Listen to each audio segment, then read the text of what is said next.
All right, so last week, the Carolina Panthers spent a lot of time talking to Derek Carr and some of the other top quarterback prospects up in Indianapolis as the combine was going on, and that is smart. Do your due diligence, but isn't there another guy who potentially could be available right now by the name of Lamar Jackson? Because last time I checked, he still has not signed a long-term deal in Baltimore, and the clock is ticking for the franchise tag deadline on Tuesday. Should the Carolina Panthers be waiting on Lamar? I'll tell you right here on Locked On Panthers. You are Locked On Panthers, your daily Carolina Panthers podcast. Part of the Locked On Podcast Network. Your team every day.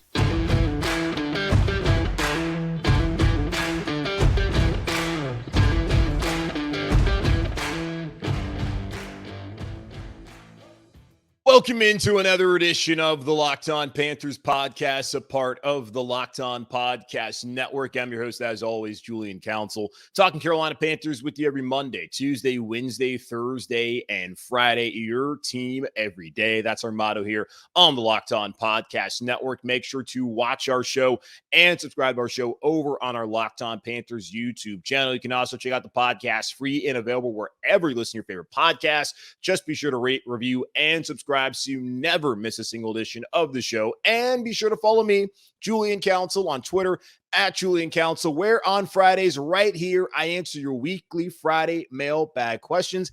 And if you would like to submit a question for this week's edition of the weekly Friday mailbag on Locked On Panthers, you can either at me or DM me over on Twitter at Julian Council. Now, the Carolina Panthers desperately need to identify a franchise quarterback this offseason. Last week at the Combine, when speaking to media, General Manager Scott Fitterer said, no more patches, no more Teddy Bridgewaters, no more Sam Darnolds, no more Baker Mayfields, and no more panic trade-ups in the draft for guys like Matt Corral. No more of that. Now is the time of Frank Reich and one of the best coaching staffs in the NFL to finally break the cycle of bad quarterback play and identify the franchise quarterback for the next 10, 15 years here in Carolina. Now, they started to do that last week by doing their due diligence in speaking with Derek Carr, the former Las Vegas Raiders quarterback who played his first 9 years in Oakland and Las Vegas with the Raiders, a former top 10 pick out of Fresno State. Now, I do think Derek Carr is a good player. I have said that now several times on the podcast. I think he's a good player. I just don't think he's the right guy for Carolina. But that did not disturb me at all when the Carolina Panthers went out there and spoke to them, because that's what they should do. That's what smart teams do. And Frank Reich even said that it would be the wrong thing for them to not even look at that option in Derek Carr. Now, I do believe it's probably the wrong option for the Carolina Panthers. I don't think that Derek Carr is going to be here for 10, 15 years, and he probably maybe has 4 or 5 good years left. And is he actually someone capable of winning a Lombardi trophy here in Carolina? Couldn't do it with Oakland, couldn't do it with Las Vegas. Also played on some pretty bad football teams, so not totally on him. I'm just wondering at this stage in his career, is Derek Carr ever going to be that guy? I would say no. Maybe he'll prove me wrong. I just don't think that's going to happen here in Carolina. All that being said, the right thing to do was to talk to Derek Carr. Now, the also smart thing to do is to talk to the top quarterbacks in the 2023 draft class, which they did last week. Speaking to Will Levis out of Kentucky, CJ Stroud from Ohio State, Alabama's Bryce Young, and Anthony Richardson, who apparently stole the show at the Combine from the University of Florida. Those 4 guys, they look like the most likely option for the Carolina Panthers here in the top 10 of the 2023 NFL draft. It's either them or Derek Carr. But could there be another option? And I was asked about this on Friday, and I didn't really think too much of it. I've been asked about it again, obviously early on too, about, Lamar Jackson, his potential prospects of being available via trade. Now, looking at ESPN.com on Sunday, Jeremy Fowler, one of their NFL insiders, wrote this saying that several people around the league believe the Baltimore Ravens have strongly considered using the non-exclusive franchise tag on quarterback Lamar Jackson, which would deepen the intrigue on his future in a major way. While the Ravens haven't officially made a decision leading up to the deadline, which is Tuesday, 4 p.m.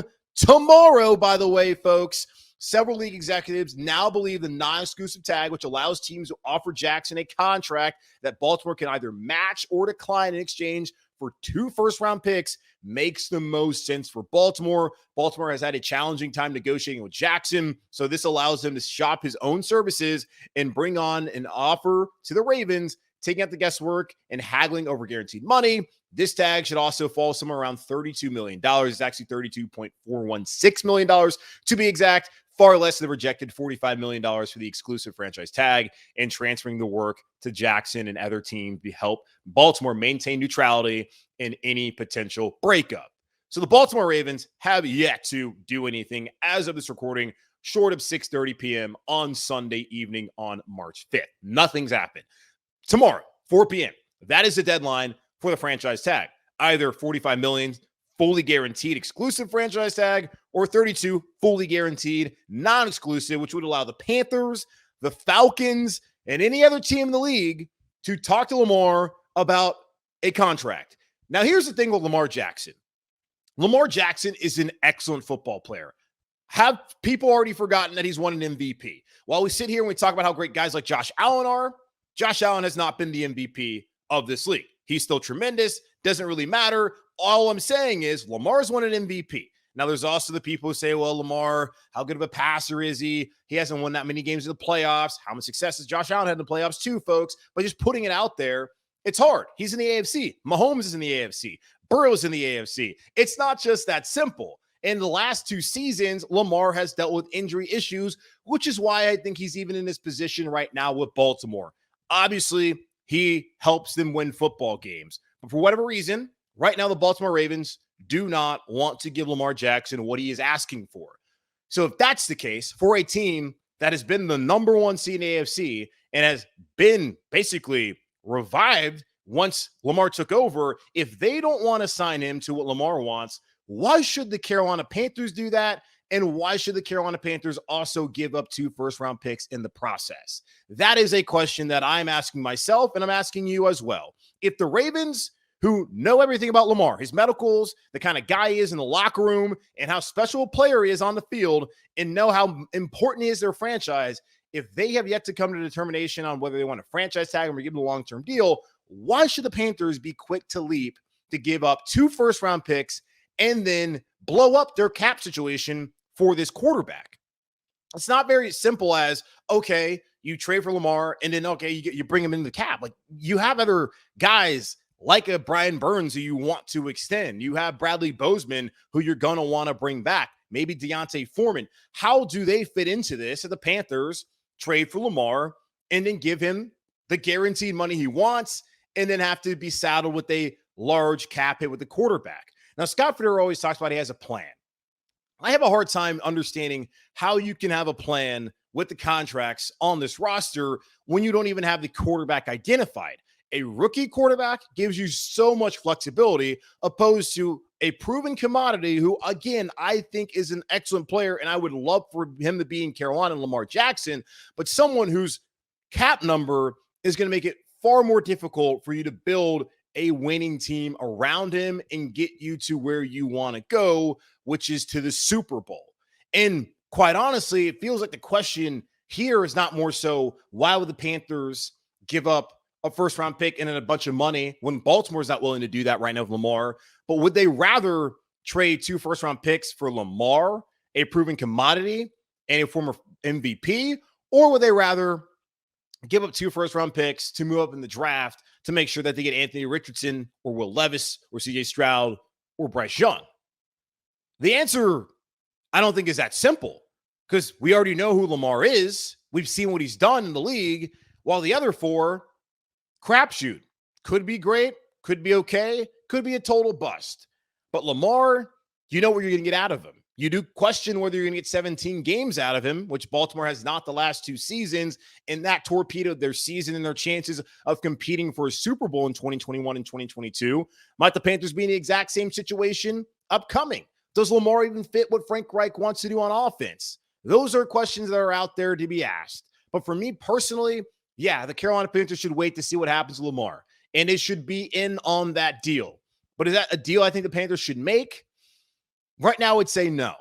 Go get your rookie, have your cap flexibility, coach the guy up, and maybe he can be just as good as Lamar. Will he be an MVP? I don't know. But I think the best path forward for the Carolina Panthers is, to wait and see what happens to Lamar in Baltimore, have those conversations, see if that money makes sense. We're not that far off from a year ago when David Tepper, when it came down to guaranteed money with Deshaun Watson, wasn't willing to go down that road. Might probably feel the same way about Lamar. Now, no legal issues, but health certainly a concern, and the money also going to be a concern when there's so many other guys on this roster you want to be able to extend and keep around for the long term. And how is that impacted if you go in and bring a guy like Lamar Jackson and give up 2 first-round picks in the process? We'll see. The combine is over in Indianapolis, and there was one player who really was turning heads and one player that maybe, just maybe, I might be more comfortable with here in Carolina. I'll talk about that here in just a moment on Locked On Panthers. But before I do that, let me tell you guys about our friends over at Built. Looking for a delicious treat but don't want all the fat and calories? Then you got to try a Built Bar. What makes Built Bars so good, you ask? Well, for starters, they're all covered in 100% real chocolate. That's right, real chocolate on every single bar. And they come in unbelievable flavors like churro, peanut butter brownie, and coconut almond. I'm not sure how Built does it, but these bars taste like a candy bar while maintaining amazing macros. And what's even better is that they are healthy for you, only 130 calories and 4 grams of sugar and a whopping 17 grams of protein. And now you don't need to wait around to get a box. For years, we've been talking about ordering your Built Bars at Built.com, which you can still do, but now you can get them at your local Walmart or Sam's Club. That's right. Head to your nearest Walmart today, walk to the pharmacy section, and grab yourself a box of Built Bars. You can pick up a 4-bar box of cookies and cream, double chocolate, or coconut puffs. And if you're close to a Sam's Club and, of course, a member, run in and grab a 13-bar box of their hit flavors, brownie batter, and churro. You can thank me later. You look, man, going back to the whole Lamar conversation to wrap that up for a second, like, I've always been players over picks. I don't get all that concerned about, oh, hey, what could this first round pick potentially be in 2024? Or what could this 4th round pick in 2025 end up being? I don't really get too caught up on that. I really want to get guys who are proven commodities. And Lamar Jackson absolutely is a proven commodity here in the NFL. And I think he would help the Carolina Panthers get closer to their goals. But could they still do that by just getting a quarterback at 9 or moving up to 5 and getting a good deal with Seattle? Couldn't they still achieve all that they want with one of the 4 quarterbacks in this draft class? It's more of a question than it would be with Lamar, where it's not necessarily a guarantee, but it feels far more likely by trading those 2 first-round picks and giving Lamar whatever he wants that they would have success and be a playoff team with him than they would be potentially C.J. Stroud or Bryce Young or Will Levis or Anthony Richardson, who we don't know how they're going to adapt to the NFL and if they truly can be starting quarterbacks at this level. So typically for me, I am proven commodities over picks. But right now I'm just looking at it. You can just swap the 9 with 5 and then give up the first in 2024. That's 2 first-round picks. And that's what you're going to be doing this year anyways, right? You're going to be giving up 9, giving that to Baltimore, where they could go and get their quarterback in the first place. So here's the thing too. So the Panthers could basically just get their own guy and have to give up the first-round pick this year, where they're just swapping and then give up next year's first-round pick likely. Baltimore would do the same thing. They would get the Panthers' first-round pick this year, be up there at 9, and they already have their own first-round pick where they can move up to the top 5 or wherever and get Stroud or Bryce Young or Will Levis or Anthony Richardson. The Ravens can go out there and get their own rookie. If the Ravens potentially are willing to part ways with Lamar Jackson with the non-exclusive franchise tag and then go out and do exactly what Carolina's already in position to do right now, why would the Panthers make that decision to go out there and get Lamar? That's just one of the things. I think he's a great player, but what it takes to get him is my concern. 2 first-rounders, and you're giving up a ton of money when you're already over the cap currently. I don't see how it fits for Carolina more than trading up to get a rookie quarterback does, or even staying at 9 and potentially getting one of these top 4 guys. So we'll see how it pans out. But right now for me, I'm just, yes, wait and see how the market materializes with Lamar Jackson and if Baltimore can come to some sort of agreement with him, or if they decide to go non-exclusive franchise tag and allow their teams to talk to Lamar. In Atlanta, the Falcons are apparently a team that are very interested in Lamar Jackson.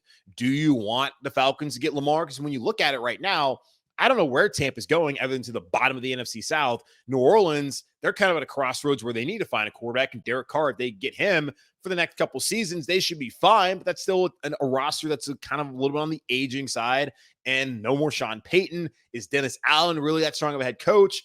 It's the Panthers and Falcons who Atlanta has a ton of cap space. I don't know about Arthur Smith and whether he really is a great leading man there in Atlanta, but they have an opportunity if they get a quarterback to position themselves top the NFC South, which is the same position the Panthers are in right now with a little bit less cap space. Now, would you rather have Lamar here or in Atlanta? I'm sure you would rather have him here because the Carolina Panthers still be in a position to take over the NFC South by just getting one of the top quarterbacks in this class and not giving up all that cap space and putting themselves in a precarious position like the Bucs and Saints have done annually the last couple of years, and to being able to have the room and flexibility with their rookie quarterback. So we'll see how it works out. My hope is Lamar just stays in Baltimore because I like him being in Baltimore. I think the Ravens are fun with Lamar Jackson. And just looking at the AFC with the young quarterbacks, Josh Allen, Lamar Jackson, Patrick Mahomes, Joe Burrow, Justin Herbert, that's cool.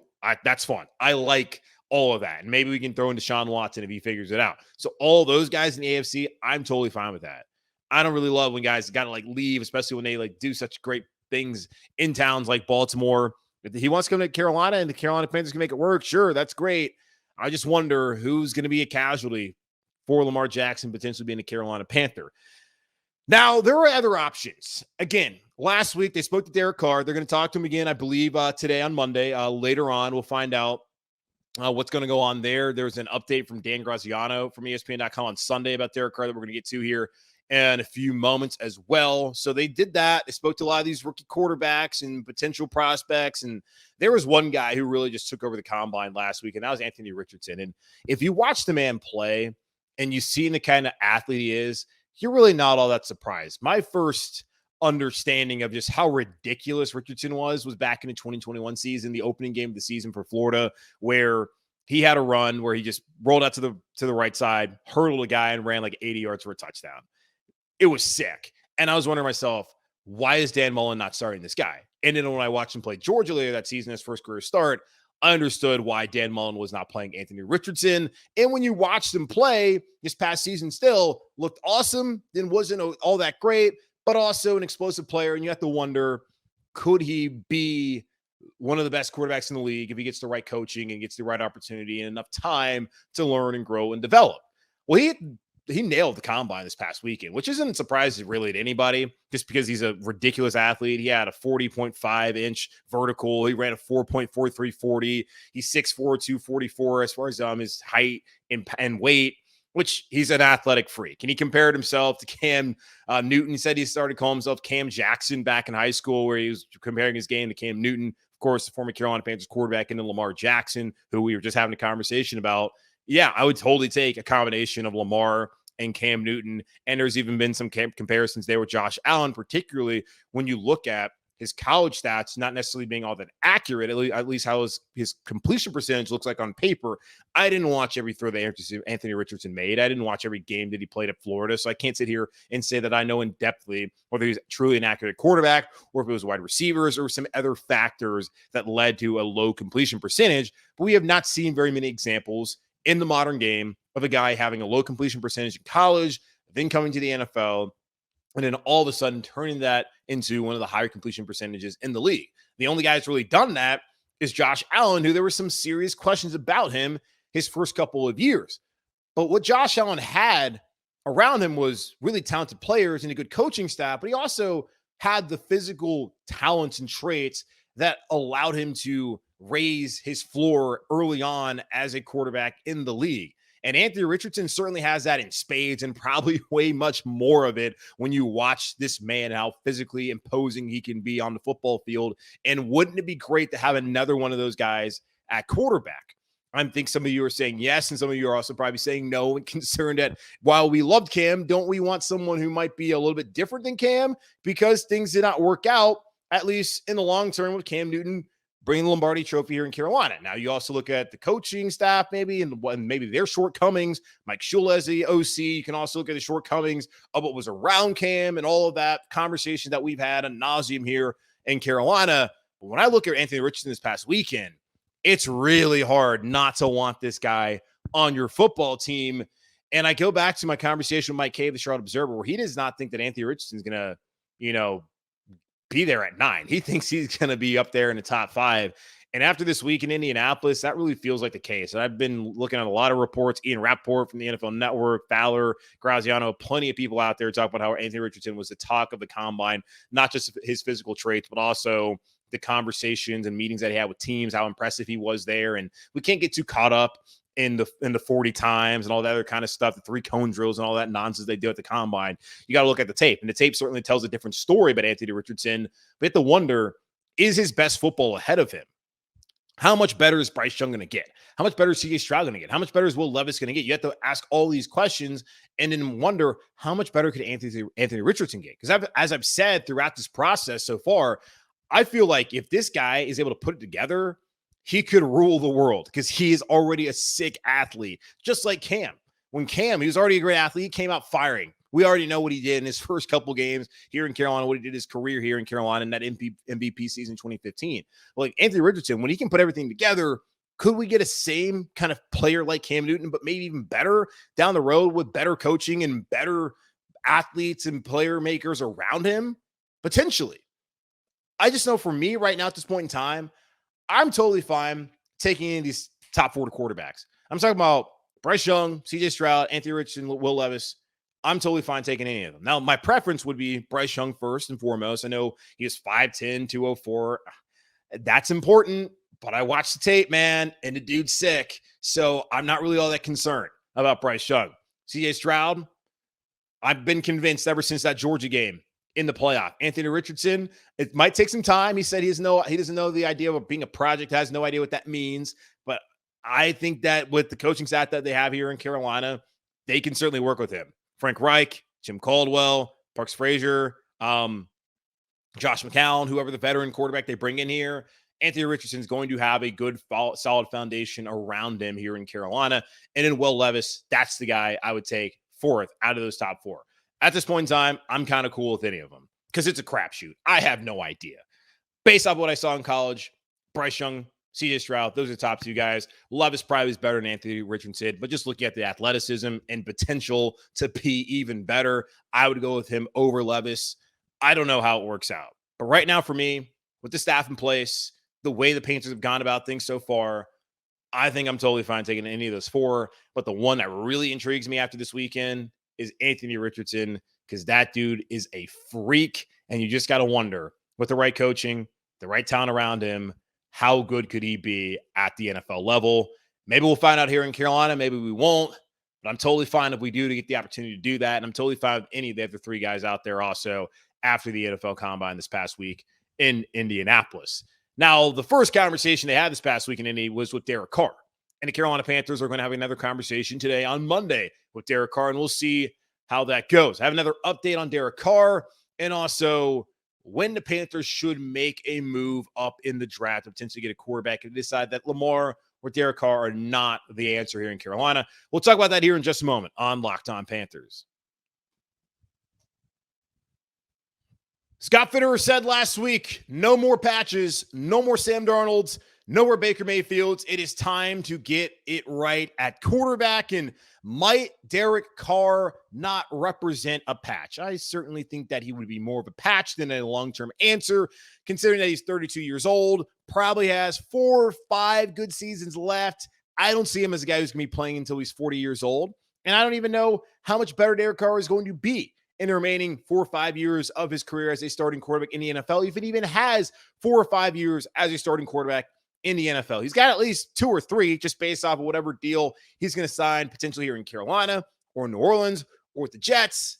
Not quite sure, but he would not be my top option this offseason, but he is an option. And then the smart thing for the Carolina Panthers to do is to weigh that option and to see whether he's the right one here in Carolina. Now, Jeremy Fowler actually has an update on Derek Carr, which actually came out right as this recording, saying that the Panthers and Saints remain in the conversation for Derek Carr. The former Pro Bowl quarterback has a slight lean toward the New York Jets as his next home. As of now, per a source, nothing is final, but Jets, who are linked to Aaron Rodgers, have made an impression. Now, Aaron Rodgers, who finally got out of his darkness retreat or whatever the hell he was doing when he was like in a small box somewhere. I don't know where he was. But Aaron Rodgers, he's now back emerged in society and he's trying to figure out what he wants to do and that he was going to come to a decision very soon. And I would think this week would be the time to come to a decision, my guy, because a guy like Derek Carr also wants to come to a decision now instead of waiting until next Monday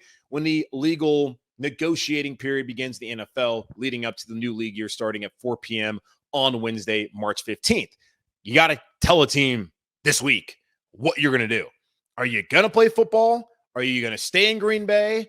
Are they going to move on to Jordan Love and trade you to New York or wherever? What are you going to do, Aaron Rodgers? We're all sitting here kind of in a holding pattern, wondering what's going to happen with Rodgers, Jackson, and Carr. Now, one of those is not like the other two. That being Derek Carr, who I still think is a good football player. And if he comes to Carolina, can help the Panthers win games. I just don't think he can get the Carolina Panthers to the game that they want to win. And then, of course, when in it, win it.